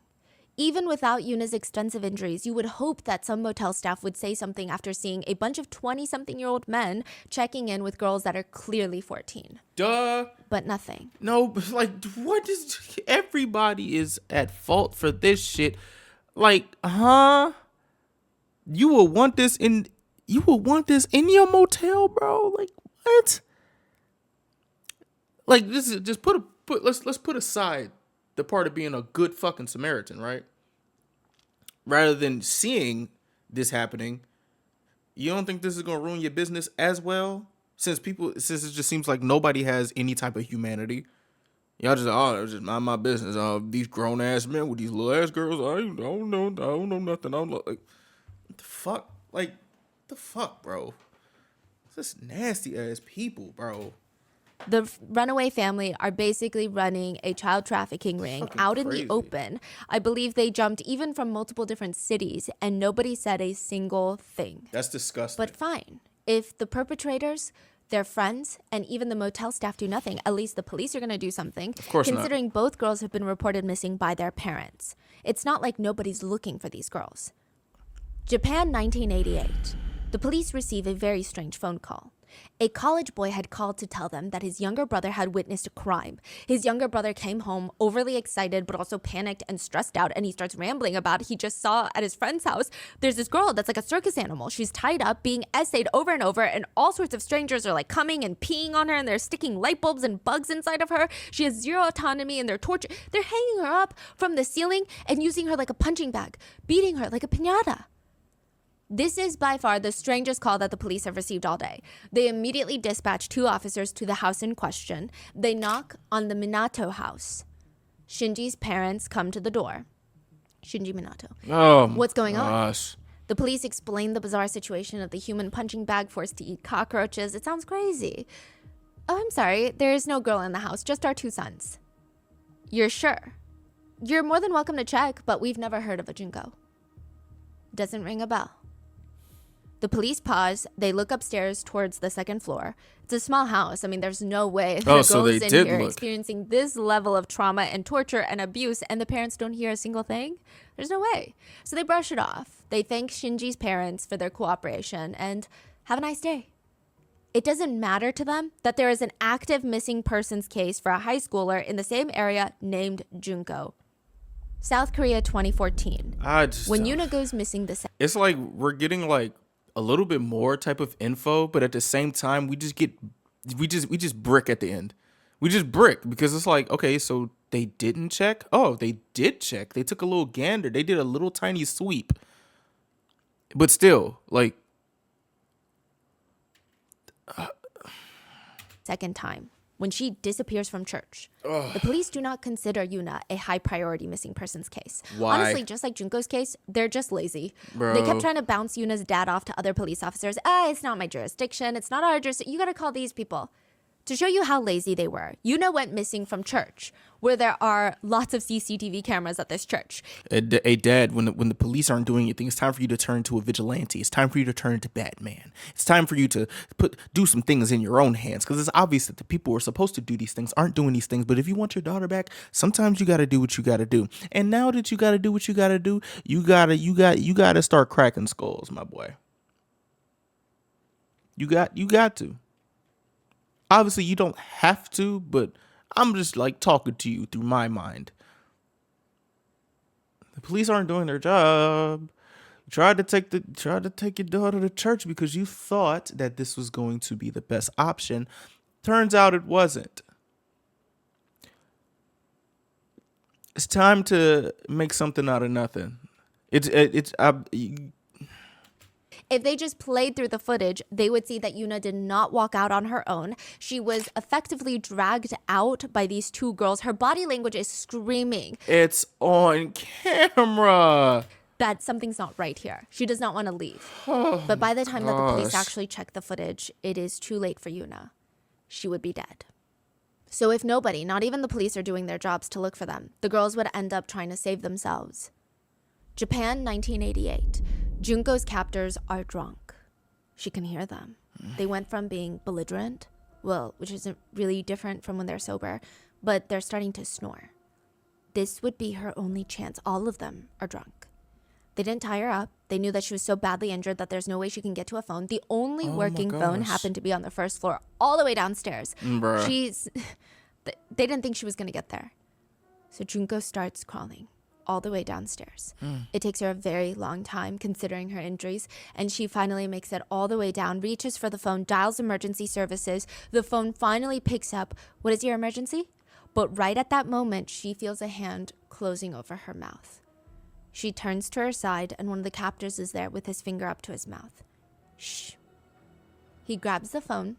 Sorry, my sister just misdialed by accident. He hangs up and drags her all the way back up. She had just been caught. Fuck. South Korea, 2014. Yuna knew it was her only chance. The motel staff are clearly not doing anything, and the police weren't coming to save her anytime soon. The only phones that were in the motel room, were in everybody's pockets, and they had disconnected the motel landline. Bro, But one what? of them had left the laptop open and unlocked on the desk, and everybody else had fallen asleep. Wait, so nobody in the motel, like, is it not like against motel policy to disconnect the fucking landline? And aren't you able to notice that as people who are working in said motel?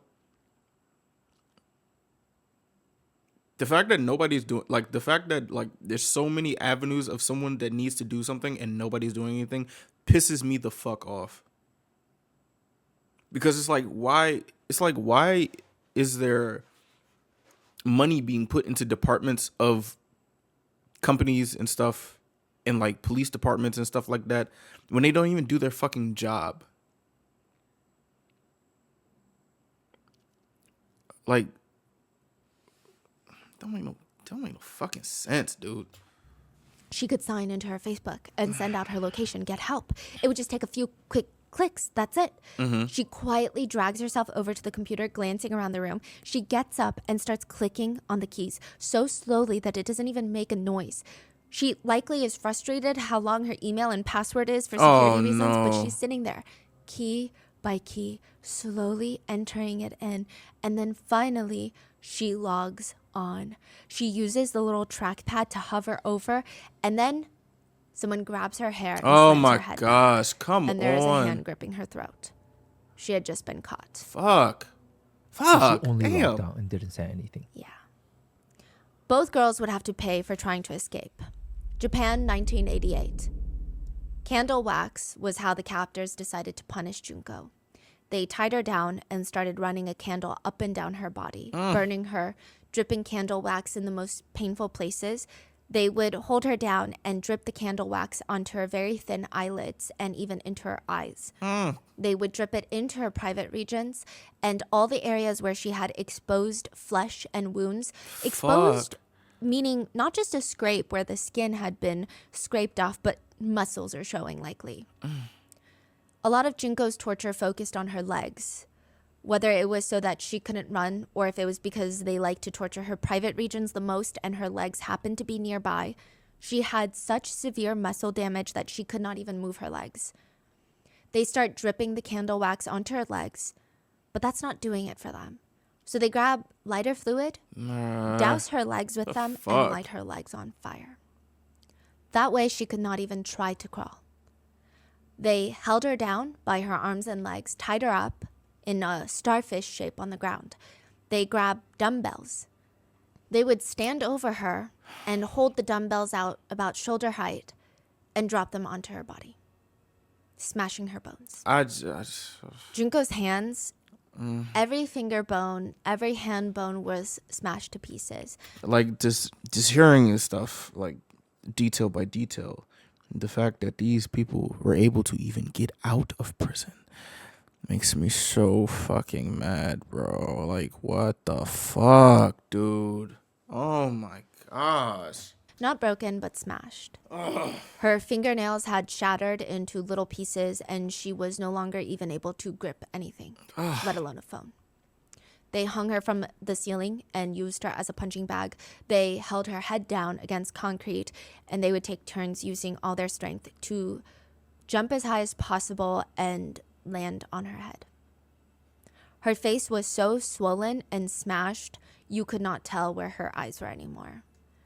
Junko was completely broken and fractured in every way possible. But she was still alive? Still alive. Yeah. South Korea, 2014, 26 years later. Yuna was held down while one of the main captors, Lee, a 25-year-old man, would grab an electric fan. In the older motels, they have these older fans where the blades are more metal and they're exposed. All right. So it's actually a bit more powerful, but Those it's shits not like scare your me. little plastic fans where you can stick your finger in and it stops the Bro, blades from those running. joints are It's terrifying. pretty Yeah, sharp. like back in the days, the fans are Yes. metal, yeah. Yes, and they would hold her down, and they would run the blades and have it smash into her ribs over and over in the same spot. Many of the sources that I found stated that she had either cracked or fractured ribs at this point from the metal blades of the fan. And in that state where her ribs are fractured, which is an injury that people say even it just hurts to even breathe. It is such a sharp pain that is so severe and deep inside of you and so constant that you don't even want to move an inch, let alone breathe. You want to exhale air as slowly as possible. One netizen said, "I fractured a rib once. Anything other than a small breath felt like a knife to the side. Rolling over in bed, knife to the side. goodness. Bending down to tie your shoes, 2 knives to the side. Reaching to get something, knife to the side." People with fractured ribs say they were terrified of sneezing because of the pain it was going to cause. But the runaway family would force Yuna to do 100 squats with fractured ribs for their entertainment. The fuck? She would be delirious from the pain and barely conscious from everything that was going on. And they would, in that state where she's not even there, they would force her to memorize multiplication charts. And if they would quiz her on math and she answered incorrectly, they would beat her more. It sounds like this group is more like having fun with mentally torturing her, like enjoying the process. Yeah, I would say that Junko's captors are just purely more sadistic. This feels like sadistic bullies. Yeah, they are looking for entertainment. Yes. Whereas I think Junko's Fuck both of them. Fuck both of these groups. And I ain't even trying to differentiate. Both these groups is full of just monsters and nasty motherfuckers, bro. group, I'm sure they are getting a level of entertainment, but it seems more like they're getting off on the pain. But this group, for Yuna's case, they're getting off on the entertainment of pain. I know it's like such a slight difference, but it was... No, it's so sick. Yeah. Yeah. Sick as fuck. They would just keep beating her. Now, both girls' bodies, for example, Junko's injuries were a lot more extensive. I don't think that people call the Korean case the Junko case because of the extent of injuries per se, but because everything is so eerily similar. So I don't want to make it seem like, oh, this is the same amount of injury or physical pain. Right. Both girls had sustained injuries that were really bad. Junko obviously worse, but near the end, neither of them could walk on their own. Neither of them could hold down food or even water without throwing it up immediately. They were both severely malnourished. This Both didn't groups of deserve this captors shit, just bro. kept going and coming up with more creative ways to torture their hostages. It almost becomes a sick game of who can torture them in the more creative, sadistic way possible. It seems like they become addicted to the pain that they are causing. I do think that every single one of these people in both cases are sick and twisted and would 1000% commit these crimes with or without their friend group. Yep. But I think the uniqueness, as they say, of the torture aspect, the acts of torture, was egged on by the group mentality, is what a lot of experts say, of wanting to outdo each other almost. Yeah. Oh, like that's all you could come up with? I'm way more creative. Which I hope nobody takes this as me excusing any of them or lessening the impact of what they did. I Yeah, honestly worry think about- this just makes it worse. This is more sick. A lot of netizens were confused because obviously when it comes to sex crimes, it's never about the sex. It's about power. But Junko's captors were really excited to have a, quote, plaything ready at their disposal. They stated that they no longer found Junko attractive, so they had to go and find another one. They kidnap and start gang essaying another woman, a 19-year-old girl.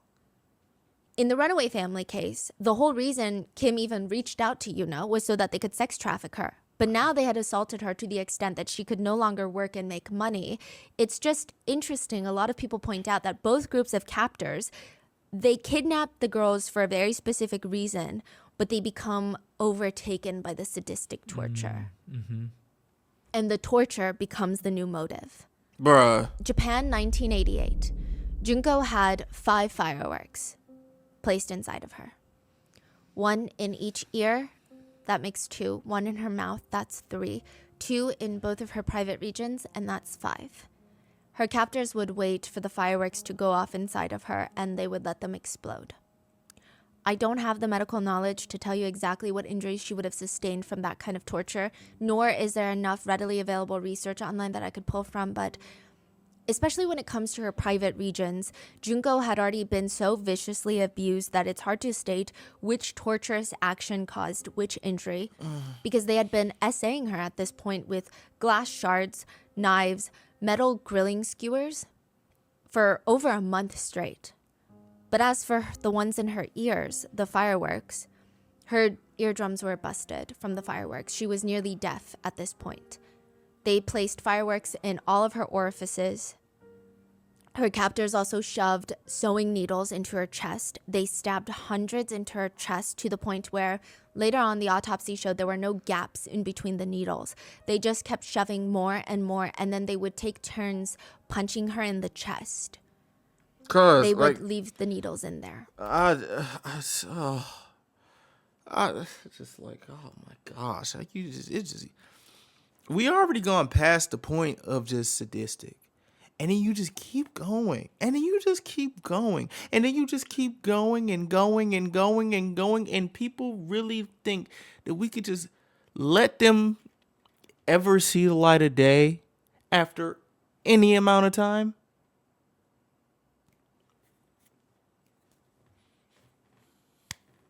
I don't. South Korea 2014. Yuna just wanted some water. She had a very high fever. Her body was giving up on her. Everything felt sore and bruised and cut up, and she cannot breathe. She begs her captors, just give me one sip of water, just a little bit of water. Water? You think you have the right to ask for water? Oh, shut. Lee, the main abuser, the 25-year-old captor, tells the girls, the high school girls, to run the kettle, boil some water. All right, bruh. What? Just do it. They rush over to the kettle and they turn it on. When it's done boiling, Lee grabs it. He stands over Yuna's body, who is crawled up in a fetal position on the ground, and starts dripping scalding hot water near her. She flinches a little, she's terrified, and that gets him going. He gets closer and closer till he starts splattering the hot scalding water all over her arms, legs, thighs, face, every part of her body. She cannot even move. She's in so much pain, she's barely screaming either. She's just softly begging them to stop. But they don't. By the end, again, not as extreme, but very similar to Junko, Yuna's entire body would be covered in pustules from the burns. And in both cases, it comes down to one last thing. One last game. I'm just thinking, like, am I fucked up for just imagining, like just me knowing that this happened?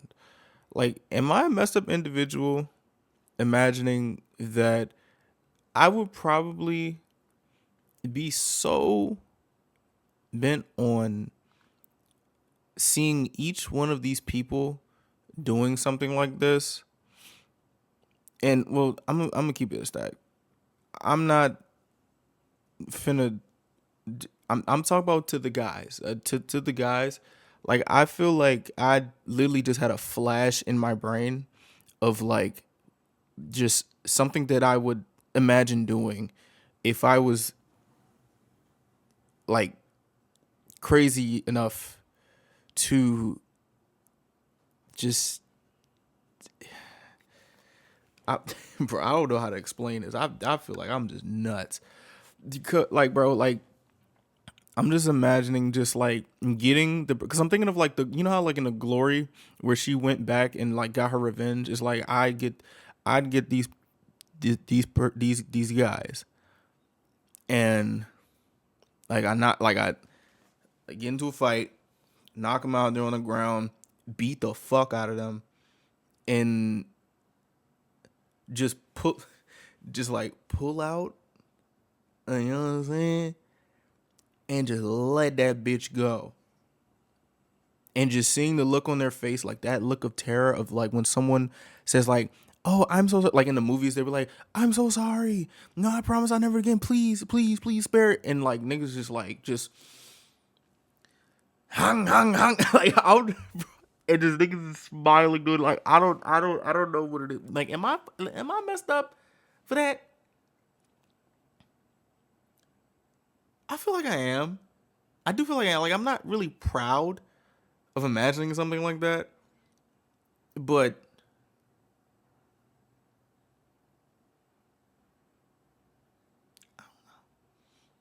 I don't know, man. I don't know. Like, hey, I don't know, bro. I don't. It's just people don't. There are some people that do certain things, and this is one of these moments where there's no type of. You can't be reformed from this. You can't. I don't believe you can. And at the same time, it's like the people who are going to have the power to do something about this in forms of justice, I don't trust them either. I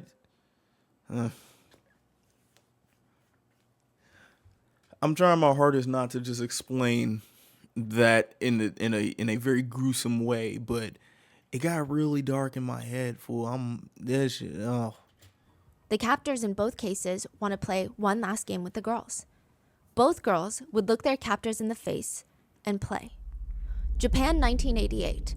Junko had accumulated so much blood in her sinuses that she could no longer breathe through her nose. She could barely see after the damage of the hot candle wax to her eyes. She cannot hear from the fireworks exploding in her ears. She cannot eat or drink anything. Her digestive system is shutting down. She weighs close to 65 pounds. She cannot hold her urine. Some parts of her body are said to have already started rotting, and she Oh my smelled like goodness. death. Every part of her body was infected. Her brain had shrunk to a fraction of the size it originally was from the extreme stress. All of her hair had fallen out mainly. Her brain had become shriveled. She couldn't even grip anything with her hands. She could not walk. She could not sit up on her own. She had blood and pus-filled boils all over her body. She had shattered glass bottles still remaining inside of her private regions, digging into her insides. And yet she is still alive. And when her captors challenge her to a game of mahjong, she would look them in the eye and she would win one last game. South Korea 2014. oh, Yuna is my crouched up goodness. like a ball on the floor of the back seat of the car. They had driven her somewhere secluded and she couldn't really tell. They said that they wanted to play a game. Tell us, Yuna, if you could take any one of us with you when you die, who would you take? Huh? Remember how 25-year-old Lee was the worst abuser? The one that poured boiling water over her, the one that used the metal fan blades to shatter her ribs? Yeah. She looks up and says, Lee. Lee was there. He And he, laughs, leans back, and starts beating Yuna, screaming, "What the fuck did I ever do to you?" And they make her choose again. Yuna likely knows what's going to happen by whoever she chooses. And yet she still raises her head and names the next person she would take. And they would start beating her with a brick. They were losing their minds. They're screaming at her, "You're out of your mind. I've been nothing but nice to you, and now you want to make fun of me? Do you want to die? Let's die together then." Japan 1988. After losing a game of mahjong against Junko, Junko's captors start beating her with an iron barbell. They force her to stand up, but she can't, so she ends up falling backwards, hitting her head against a stereo, splattering blood everywhere, and starts convulsing. Her captors are really pissed, though, because they think that she's faking it. have y'all seen the movie Inglourious Bastards? And if you have y'all seen that scene where they go into like the theater and they get the revenge on, I'm gonna say, the bad people? If you've seen the movie, you know what I'm talking about. If you haven't,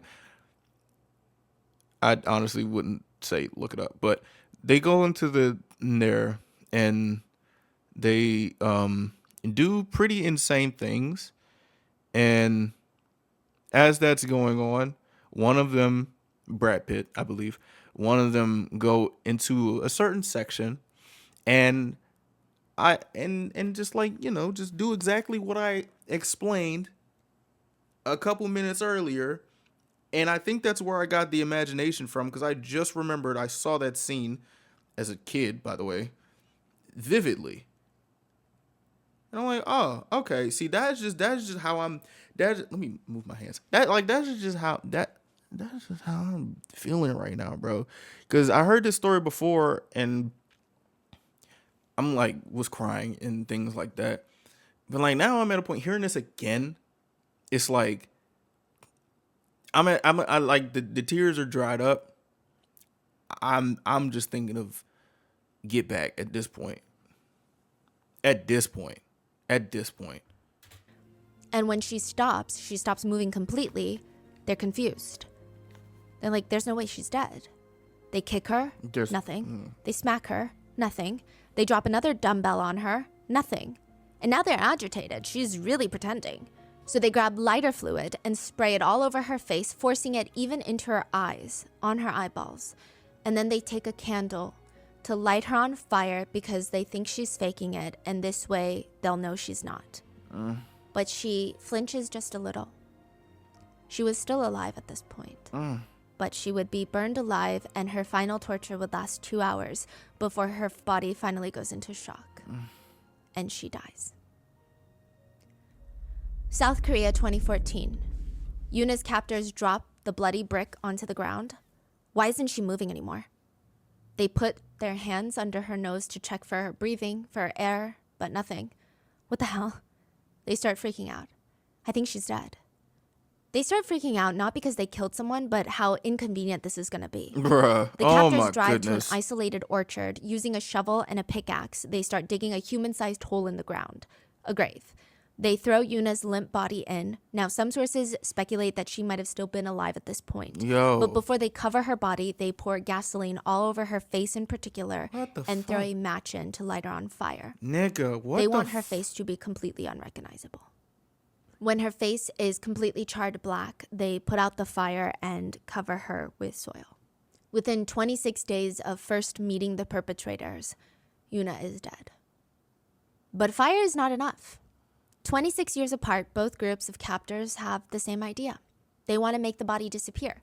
Like, was this like evil spirits like still being alive from these fucked up people and just like going into somebody else? Because how is this so similar? How? That's mind-boggling to me, bro. But at the same time, it's like there are different stories where perpetrators and people who do bad things, I guess, do the same thing. But as she said before, it's like they have a fascination of stuff like this, so that's where the similarities could be. But like it's so like But if that's not feasible, how do you make it seem like it disappears? Maybe you will hide it in plain sight. Japan 1988. The captors place Junko's body into a 55-gallon oil drum and fill it to the brim with concrete. They want to hide the fact that the muscle in her entire body looks melted at this point. All of her organs appear to have burst and are shattered. Some organs were mangled beyond recognition. There were clear signs of forcible tooth extraction. Her lips were completely cut up and barely there. Most of her face bones were crushed. They thought the concrete would fully encase the extent of their crimes and would completely hide Junko's body, so that they could move on, get away with murder. South Korea 2014. The runaway family realized talking about some move on. something. Orchards are not a great place to bury a body, because it's the one place that people naturally dig. They want to plant new trees to produce fruits and vegetables. So that's the whole point of the orchard, no? So they go back to her grave, dig it back up, and they see Yuna's body there. Maggots crawling everywhere. And they grab the cement mixture and start pouring, filling and covering Yuna completely. Just cement into the ground. They think that if someone were to come and try to dig to plant a tree, they see cement, they're just going to give up and dig somewhere else.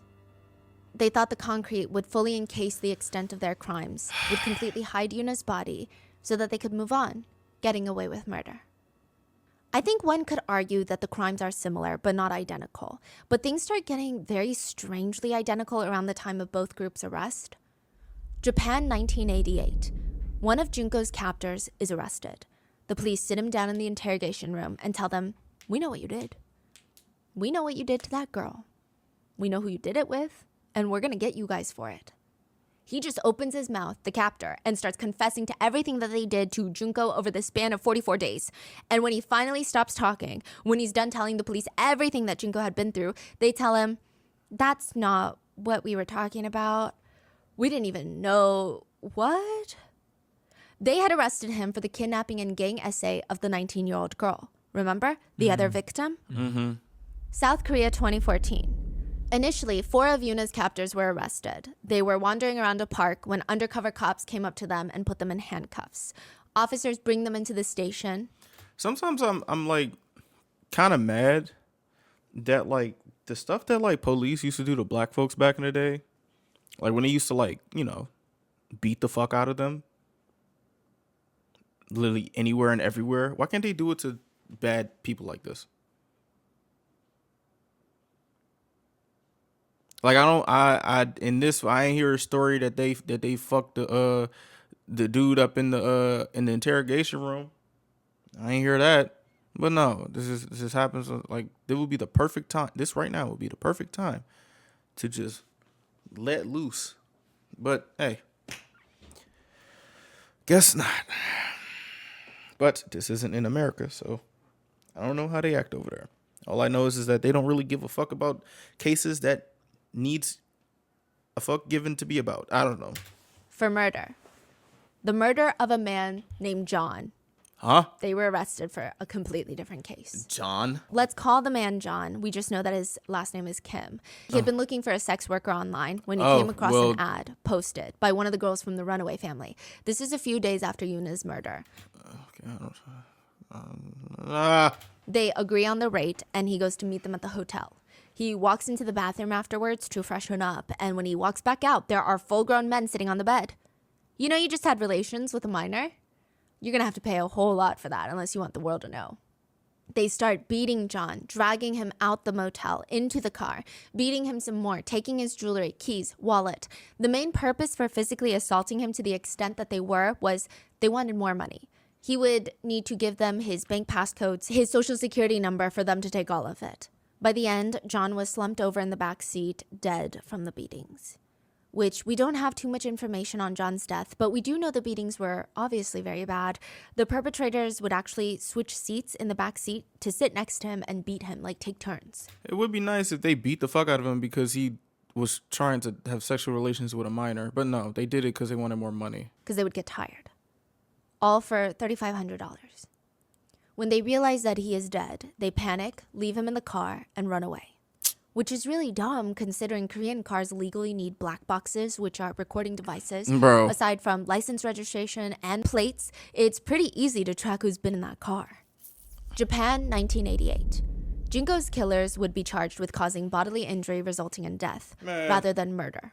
What? Yeah.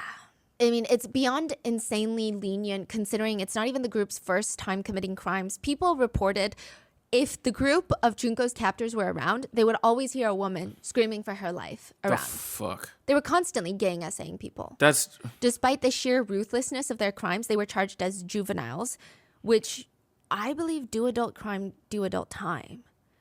Hiroshi was sentenced to 20 years. Shinji Minato, 5 to 7 years, even though it took place in his house. Yasushi Watanabe received 5 to 7 years, and Joe Ogura received 8 years. And these people are all out Yes. by now. Still alive, still committing crimes. We're going to get into it. South Korea, 2014.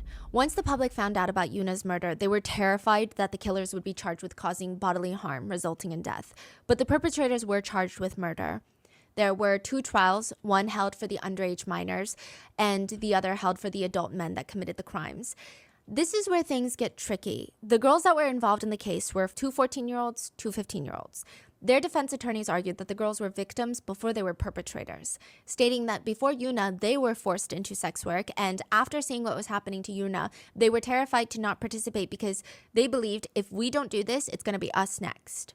They said that the guys made them follow bizarre rules. One of the rules that they would have to recite every morning when they woke up was literally, rule number 3, always be alert or you can be targeted like Yuna. Anybody can be the next target. Ultimately, the judge acknowledged that the girls were both perpetrators and victims, and the judge stated, it seems like the male accomplices were in a superior position physically and mentally because of the defendants' age and stature. They were about 10 years younger, and the younger defendants must have felt some fear watching the harsh acts committed by the male accomplices against the victim. But the judge argued that the girls still did nothing to try and help Yuna. Yeah. They did not alert the authorities. They did not tell an adult. Even up until the last second, they did not do anything. And also, didn't they say, like, you're with us now and you're going to have to do this? Like, I'm not gonna lie. I wouldn't. If I was a attorney, I'm not taking this case. I'm not defending perpetrators. I'm not doing that. No. Like, no. The judge felt like, yes, the girls are victims, but they are also perpetrators. Right. The girls were sentenced to around 6 to 9 years each. The second trial consisted of the adult men, Kim, the boyfriend that lured Yuna to the motel was actually not involved in the murder. He was consulted on how to mix the concrete. He gave them advice, but he was not there for most of the abuse or the killing, which I don't really think means anything. He knew what they were going to do to her. He knew that he was luring underage girls out of their homes. Right. But he was only sentenced to 5 years. The rest of the guys, they start pointing the finger at each other. Eventually, the guys even start blaming the underage girls, stating that they don't know why the underage girls were beating Yuna. They never told the girls to do that. They start alleging that the girls did that on their own free will, and maybe they misheard what the guys told them to do. There's some bitch ass niggas, cuz. That's some bitch ass shit. On top of the bitch ass shit that they did. It's just a snowball effect of bitch ass shit. But when that didn't work, they argued that they can't be held responsible for their crimes because they were drunk and have impulse control issues. Nigga, what? The perpetrators, whose identities have not been released, were sentenced to 35 years to life in prison. Wow. Just one person or? 3. 3? Now, remorse is Football numbers. Okay. I'm still on that. a big thing for both cases. During the trial for Junko's case, one of the captors even said, Junko was just unlucky and she got caught like a fool. I mean, isn't she ashamed to have attracted such messed up people like us? What? One of the mothers of Junko's perpetrators even blamed Junko for the fact that her son is now going to be in prison and going to be an ex-convict. She said, this is all because of Junko. Then she went and vandalized Junko's grave. Another killer's mom, 35 years after the fact, opened up a restaurant nearby the place of the murder, which just seems intentionally disrespectful. Fool, what? 35 years? Yeah. What the fuck? Like recently, I believe. She What the fuck? opened up a restaurant nearby. I did see some people bringing up how one of the captors, Junko's killers, wanted to leave flowers near her grave to honor her after killing her. But the others convinced them absolutely not. But it was not because he had a sudden change in character or suddenly felt human emotions. He wanted to put flowers out near her grave because he was scared that Junko's spirit would be mad at him and Why didn't you think of that when... would haunt him like a ghost, and that he would be cursed by her vengeful spirit. For Yuna's case, netizens were furious. So you think flowers is going to stop that? Bro, I don't... That the adult men's identities are being protected. They commented, let's bring back the death penalty. Let's incinerate some trash. They should cut off the limbs for those older than 20. Younger ones should be sentenced to life in prison. It's supposed to be like that, but the law has become too lenient. The legal punishment system has problems. Another comment reads, I won't pay taxes if they're not executed. Oh, shit. Oh. And if you really think about it, if history really does in fact repeat itself, shouldn't the identities of the adult male killers in Yuna's case be leaked? In Japan, originally, the names of Junko's 4 killers were redacted. Their identities are protected, but journalists were able to find out their government names and publish them for everyone, all 4 of them. The reporters said, they're not human, therefore they shall not receive human rights. Nobody disagreed. The killers' names are Hiroshi Miyano, 18 years old at the time of the crime, Joe Ugura, 18 years old, Shinji Minato, 16 years old, Yasushi Watanabe, 17 years old. As of right now, all of Junko's killers are free. Most of them have changed their names, committed more crimes, including essay and even attempted murder where one of them slashed a man's throat with a knife. But they're all free again. And soon, Yuna's killers will be free too. Bruh. And we have no idea who they are or where they're going to be. And that is the case. And the fact that they're like okay with this.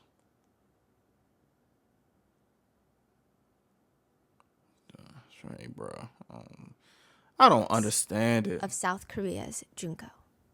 So this is like also because recently the Miryang rape case, yes. So I see a lot of comments for us to cover it. We've covered it. It's just in audio format. We are debating revisiting that case, but we're following all the new developments and just keeping up with it. If you guys want to get the full case in detail, let me know in the comments. But 44 kids brutally essayed a girl, gang essayed a girl, and their identities are being leaked right now. Not by the government, by literally netizens. yeah. So let me know in the comments if you guys want us to cover that. But please stay safe, please, and take care of yourself, and I will see you guys in the next one. Bro, I'm right. Honestly, it baffles me. Quiet. it baffles me that these cases are mad similar, bro. And like, and it's also killing me that Yuna, like, she had a like. I'm not saying like she had a second chance, but like the fact that the dad went to the church to try and like keep her safe, and she got kidnapped again on camera. It just breaks my heart, bro. Like, it's just like the people are so fucking evil, and like when shit hits the fan, we just pointing fingers, as if like everybody around is not involved.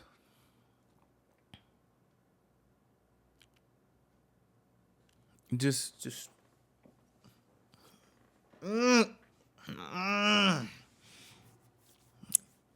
maybe that's not a good way to look at life, honestly.